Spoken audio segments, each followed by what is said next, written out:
জীবনের ছোটখাটো অনেক বিষয় যখন যুক্তিতে মেলে অথচ হৃদয় ভিত্তিতে মেলে না, তখন বিভিন্নতার ভেতর প্রশ্ন চিহ্ন তুলে ঘুরে মরাই আমার কাজ হয়ে দাঁড়িয়েছে। এটা সমাজ ধর্মের মস্ত অকাজ, সে কথা বুঝলেও এর পেছনে ঘোড়ার নিশা মাথার ওপর ভর করেছে যে সে ভালোভাবেই বুঝতে পেরেছে। এই মুহূর্তে সাহসে ভর করে এগিয়ে যাচ্ছে শিলং পাহাড়ের খাদের প্রান্তে ঝাউগাছের কাছে। আমি যাচ্ছি না আমাকে টেনে নিয়ে যাচ্ছে জানি না। সেই যৌবনের প্রথম প্রহরে যা চোখের মায়া আর আশ্চর্য গভীরতায় চঞ্চল হয়েছিলাম, গতকাল তাকেই দেখেছি ঝাউগাছের নিচে একাকী বসে থাকতে। কিছুতেই কাছে গিয়ে ডাকতে পারিনি। আজও চলেছে এবং স্থির করেছে ডাকবই তার নাম ধরে। দেখি না সাড়া দেয় কিনা। ঝাউগাছের পাশ দিয়ে ঘেরা সিঁড়ি উঠে গেছে ছোট্ট বাংলোর দিকে। বেশ ঠান্ডা, সকালের রোদ মালুম হচ্ছে না। ঝাউগাছের ধারে শাড়ির আঁচল দেখা যাচ্ছে। পেছনে দাঁড়িয়ে একেবারে কাছে গিয়ে জিজ্ঞাসা করলাম, লাবণ্য কেমন আছো? কে কে আপনি? এখনই নাইবা জানলে। না না, উঠে পড়ার কারণ নেই। তোমার সামনে বসে কথা বলবো। আমার সঙ্গে? 25 বছর আগেকার সেই সংকোচ পুষে রেখেছ? ওই দূরে নির্জন গাছগুলোর সঙ্গে শুধু কথা বলে যাবে? কিন্তু আপনি কে? আপনাকে তো ঠিক চিনবে না। না চিনলে কথা বলি কি করে? তুমি ওই গাছগুলোকে চেনো? হাওয়ায় যে মেঘ উড়ে যাচ্ছে তাদের চেনো? অথচ তুমি কত কথাই না বলে যাচ্ছ। ওদের না চিনলেও চেনা দিয়ে যায়। ওদের সঙ্গে কথা না বললেও অনর্গল কথা বলে যায়। আমি কথা না বললেও কথা বলিয়ে নেয়। আমি যে সেই প্রথম প্রত্যুষ থেকে তোমার পেছন পেছন ঘুরে মরেছে, বোঝার চেষ্টাও করনি। আজ তোমাকে এভাবে পাবো, কথা বলবো। কিন্তু আপনি কে? কেনই বা পিছন পিছন ঘুরে মরছেন? কেন? ওই দূরের গাছের মতো কেউ? যদি না তুমি নিজে কাছে যাও, ইচ্ছে করলেও দূরত্ব কমাতে পারে না। এতে কি আপনার পরিচয় পাওয়া গেল? গেল বই কি। ধরো না আমি কোনো স্থির মেঘ, ঝরতে চেয়েছি, অথচ হাওয়া ঠেলা দিয়ে বলে এখানে নয়, এখানে নয়, অন্য কোথাও চলো। লাবণ্য, তাই আমার ঝরে পড়া হলো না। এ তো আপনার হতাশার গল্প। গল্প নয়, গল্প নয়, এ সত্য। হয়তো তাই, কিন্তু আপনি আমার নাম জানেন কি করে? আরও অবাক কাণ্ড যে নাম না হয় কোনোভাবে জেনেছেন, আমার নাম ধরে কথা বলে চলেছেন কি করে? এতে আশ্চর্যের কি আছে? গ্রামের খালে বিলে পুকুরে যখন জল কমে যায়, ছোট ছোট ছেলের দল স্নানের ঘাটে মুঠোয় চেপে মাছ ধরে। তার ভেতরে যে মাছেদের ধরা বেশ কঠিন, হাত থেকে পালিয়ে পালিয়ে যায়, তারা হাতের নাগালে এলেই একেবারে কষে চেপে ধরে। আমি কি সেই পালিয়ে পালিয়ে যাওয়া মাছ? বলাটা বোধহয় ঠিক হয়নি। তুমি অনেকটা ছায়ার মতো, দূর থেকে যেন অস্তিত্বের ইশারা, কাছে গিয়ে মুঠোয় ধরা যায় না। আপনি বেশ কথা বলেন তো। হ্যাঁ, এই একমাত্র কথার জালেই তুমি ধরা দাও। আপনি কি তাই জাল বিস্তার করছেন? কথার জালে সব ধরা পড়ে। ওই যে মেঘ ফাটিয়ে সূর্য একটু দেখা দিয়েই ডুব দিচ্ছে, পারবেন কথার জালে ওই আলোটুকু মুঠোয় ধরে রাখতে? পারবেন ওই আলোটুকু নিয়ে বিশ্ব চরাচরের অন্ধকারের সামনে দাঁড়িয়ে প্রদীপ শিখার মতো মেলে ধরতে? দেখলে তো কথার জালও তোমার কাছে কত ঠুনকো, তাও ছিঁড়ে ফেলেছ নিজের স্বভাবে। আসলে তুমি চিরকালই দুর্বোধ্যই রয়ে গেলে। আর আপনি? আমি আর কি, কথার জাল তৈরি করে যেই কিছু ধরতে যাই, দেখি জালটা শতছিন্ন, সবকিছু অধরাই থেকে যায়। আপনার উদ্দেশ্য কি বলুন তো? কিভাবে বলি? ওই যে বেড়ার ধারে পাখিটা নিজের মনে শীষ দিয়ে যাচ্ছে, ওর কি উদ্দেশ্য? কেউ শীষ শুনে মোহিত হোক, নিশ্চয়ই নয়। কেউ শুনুক বা না শুনুক, এভাবেই যতক্ষণ ইচ্ছে শীষ দিয়ে যাবে। কেউ দেখুক না দেখুক, ওই বেড়ার পেছনের ফুলগুলো ফুটেই যাবে। আমি পাখিও নই, ফুলও নই। তার থেকেও আশ্চর্য, রহস্য ঘন। মন নিয়ে তুমি পালিয়ে বেড়াও, দৃষ্টি এড়াও, দাও না ধরা। কি করে জানলেন? আমার তো তেমন কিছু মনে হয় না। লাবণ্য, প্লিজ থামুন। এবার উঠি? ধরে রাখতে আসেনি। তাহলে উঠি।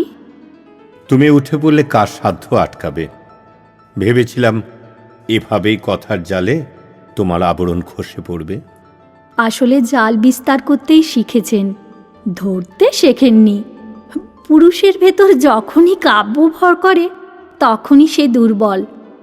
কখন মুঠো শক্ত করতে হয়, কখন আলগা করতে হয়, যখন বুঝতে পারে তখন সব কিছুই নাগাল পেরিয়ে যায়। লাবণ্য, তুমি হয়তো 100 ভাগই ঠিক, কিন্তু বলতে পারো শোভনলালকে তুমি কষ্ট দাওনি? এ কথার উত্তর আমাকে দিতে হবে?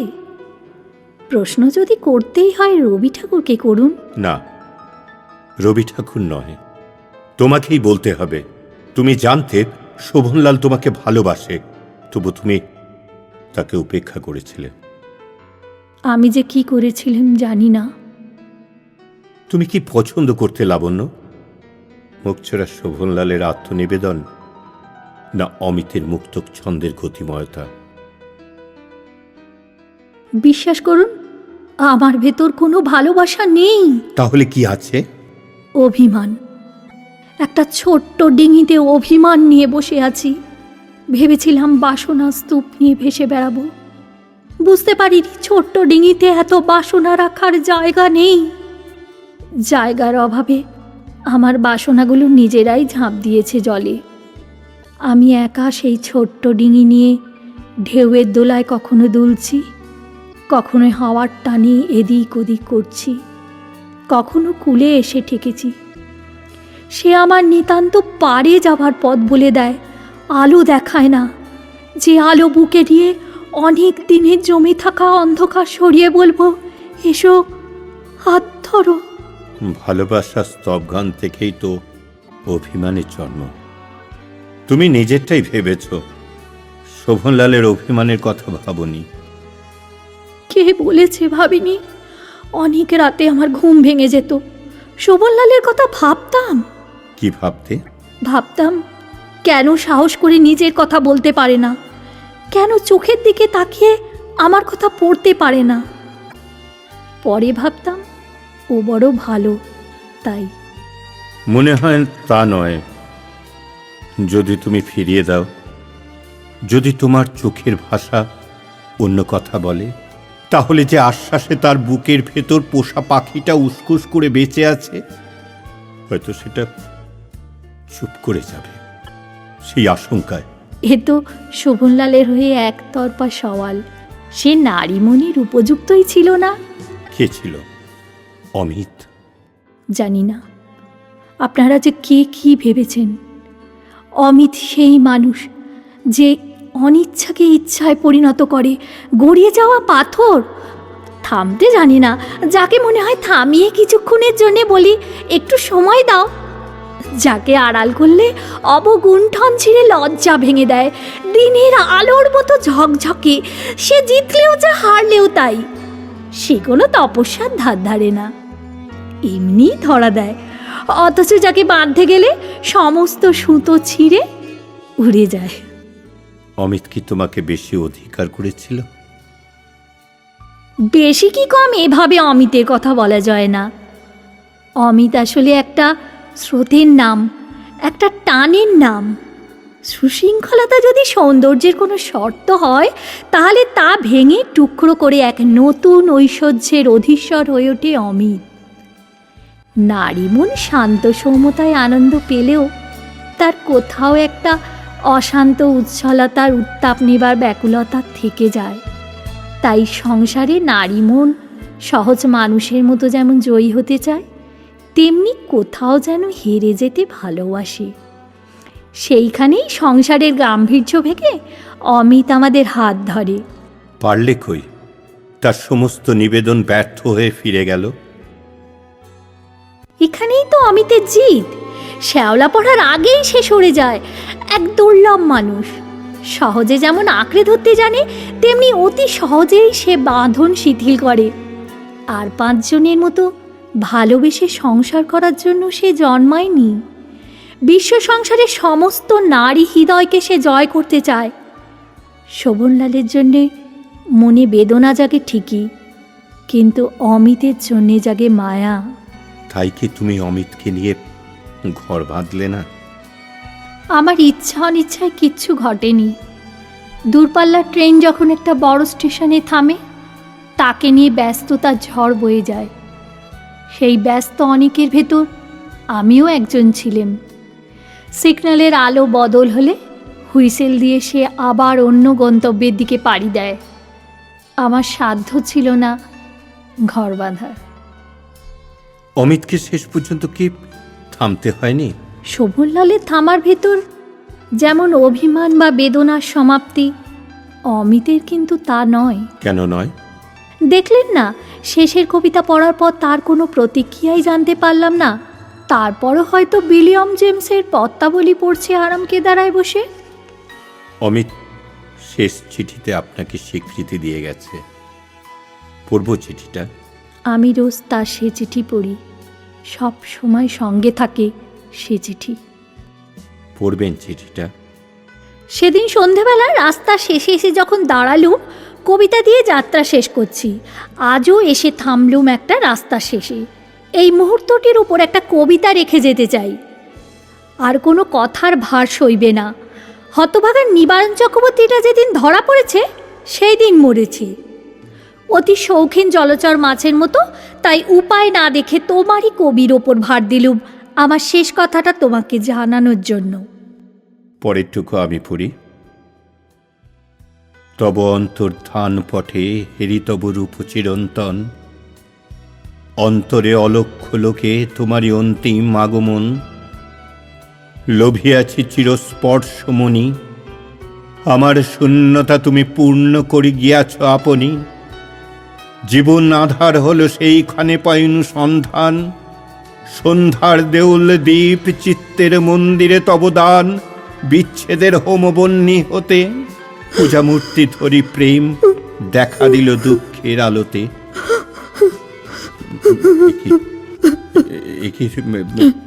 তুমি কাঁদছো?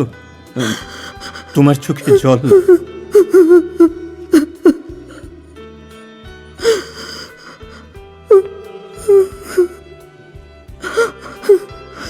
প্লিজ আমাকে একটু কাঁদতে দিন। তুমি কি তাহলে শোভনলালকে করুণা করেছ? ঠকিয়ে এসেছ? একটুকুও ভালোবাসনি? করুণা কি বলছেন? যে আমারে দেখিবারে পায় অসীম ক্ষমায়, ভালো মন্দ মিলায় সকলে, তার কাছেই যে নিজেকে সমর্পণ করেছি। লাবণ্য, তোমাকে ক্ষমা করা কি বিশাল কিছু? কেন নয়? শিক্ষায়, লাবণ্যে, প্রেমে, নীরবতায় তুমি যে জগৎ সৃষ্টি করতে পারো, তা পাবার জন্যে যে কোনো গভীর মন অনেক কিছু ত্যাগ স্বীকার করতে পারে। জানি না কি তার ক্ষমা, এ তো অতি তুচ্ছ ত্যাগ। তুচ্ছ নয়, তুচ্ছ নয়। তার নিরুষ্কার ভদ্রতা ও শিক্ষাই শুধু নয়, সংসারে মর্যাদারও একটা ভূমিকা আছে। হয়তো আছে। অমিত তোমার জন্য সবকিছু ত্যাগ করতে প্রস্তুত ছিল। তোমাকে পেলে হয়তো তার জীবনের গতি অন্য খাতে প্রবাহিত হতো। হয়তো হতো। তাহলে তার জন্য কি তোমার মাঝরাতে ঘুম ভাঙে না? না, সে ধ্রুব তারার মতো আমার স্থির হয়ে দেখে না। কখনো পূবে, কখনো পশ্চিমে এত দ্রুত গতিতে স্থান পরিবর্তন করে, তার জন্য জেগে থাকান নিরর্থক। এরা দুজনে যদি সামনে এসে দাঁড়ায়, যদি দুজনেই হাত বাড়ায়, তুমি কার সঙ্গে ঘর বাঁধবে? শোভনলালের সঙ্গে। কখনো কি মনে হয় না অমিতের সঙ্গে ঘর বাঁধলে ভালোই হতো? হয়, মাঝে মাঝে সত্যিই মনে হয়, কিন্তু কেন হয় জানি না। শোভনলাল ও অমিত, তুমি কাকে বেশি ভালোবাসো লাবণ্য? শোভনলাল আমার আশ্রয়, আর অমিত আমার প্রেম, আমার হাহাকার। লাবণ্য, তুমি অমিতকে আশ্রয় দিতে পারতে। দিয়েছি, আকাশ ফাটিয়ে বলেছি আমি ওকে আশ্রয় দিয়েছি। শোভনলাল আমাকে আশ্রয় দিয়েছে ঠিকই, কিন্তু কোনো দিনও অমিতের মতো হাহাকার সৃষ্টি করতে পারেনি। আমি যদি অমিতের মতো কানে কানে বলি, বন্যা চলো আজ আর বসবো না, হেঁটে হেঁটে ওই দিগন্ত ছুঁয়ে আসি, হাঁটবে?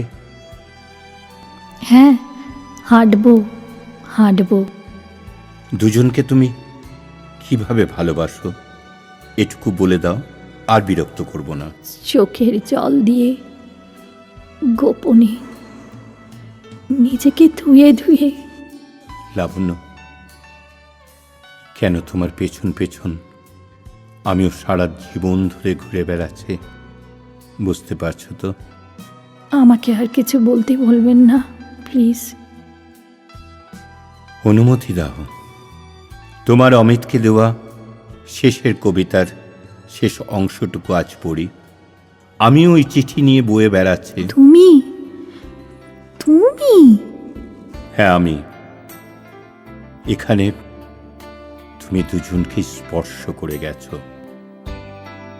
যে আমারে দেখিবারে পায় অসীম ক্ষমায়, ভালো মন্দ মিলায় সকলি, এবার পূজায় তারি আপনারে দিতে চাই বলি, তোমারে যা দিয়েছিনু তার পেয়েছ নিঃশেষ অধিকার, হেতা মোর তিলে তিলে দান।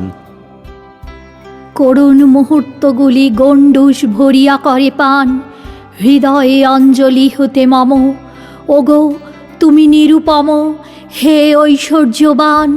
তোমারে যা দিয়াছিনু সে তোমারই দান, গ্রহণ করেছ যত, ঋণী তত করেছ আমায়, হে বন্ধু বিদায়।